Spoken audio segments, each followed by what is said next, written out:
The lag trap: why analysts miss economic collapse while sitting inside it. July 28, 2026.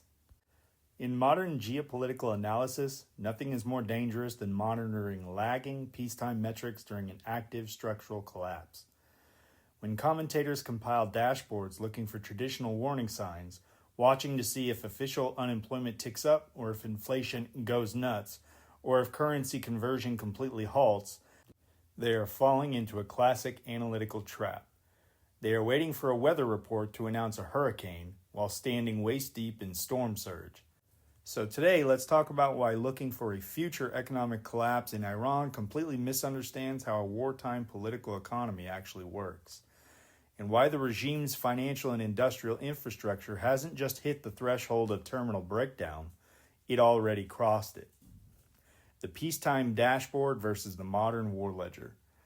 First, we need to understand the difference between peacetime economics and wartime reality. Peacetime economics measures cyclical stress. You look at interest rate fluctuations, trade balance shifts, consumer price index trends. In that framework, analysts sit around looking for incremental degradation before they're willing to declare a crisis. But wartime collapse isn't cyclical, it's structural, and it's irreversible. When a state loses the fundamental mechanics of economic sovereignty, the economy has collapsed, regardless of what official government statistics bureaus report. Think about what's actually happening on the ground. Sovereign currency expiry. When the rial trades near 2 million per US dollar, it completely ceases to function as a unit of account or a store of value. The state is operating entirely on a dual shadow cash economy where domestic paper is functionally worthless. Upstream infrastructure severance. When military strikes eliminate over a third of a nation's domestic natural gas capacity, like the massive damage to the South Pars field, the knock-on effects destroy power grids, industrial petrochemical output, and municipal utilities. Foreign exchange liquidity zeroing. A total naval blockade doesn't slowly degrade trade over time, it immediately zeroes out fresh hard currency inflows. When you can no longer preserve currency value, power domestic industry, or generate export liquidity, the economy isn't approaching a cliff, it has already gone over it. The fallacy of the functional state. So why do so many smart observers miss this?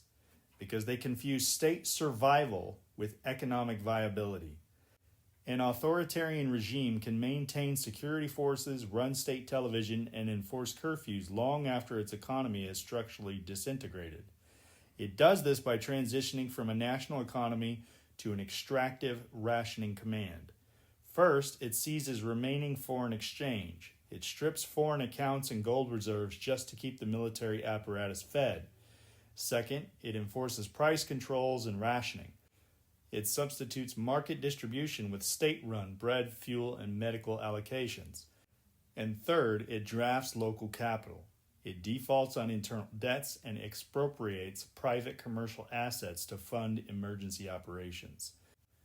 Just because the lights are on in government offices and troops are standing at checkpoints does not mean the economy is functioning. It means the regime is burning its remaining structural furniture to heat the house. The $200 oil myth. Now, there's a recurring myth in macro commentary that a collapsing regime will simply double down on regional escalation until crude hits $200 a barrel, assuming higher energy prices will magically save them. That argument falls apart under basic operational mechanics. First, the blockade severance. A global crude price of $200 per barrel is completely irrelevant to a state that cannot physically move dark fleet tankers past a naval blockade. 100% of zero export volume is still zero. Second, escalation asymmetry. Attacking regional oil infrastructure when your own domestic refining capacity, power plants, and air defenses are severely degraded does not create financial leverage. It just invites decapitation strikes against your remaining survival assets. Negotiation under war isn't driven by hedge fund speculation on oil futures. It's driven by the stark reality of depleted hard currency reserves and unserviceable supply chains. The bottom line is this: do not wait for a single headline event labeled economic collapse.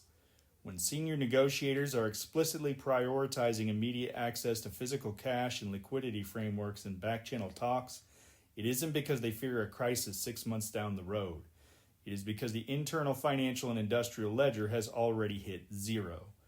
The regime isn't fighting to avert a breakdown. They are operating inside the fallout, trying to negotiate a lifeline before the fuse burns out entirely. Don't fall for the lag trap. Eyes open. The Mercer Ledger is an independent, reader-supported platform. You can back our work at ko-fi.com/WEMercer. That's ko-fi.com/WEMERCER. And thanks for listening.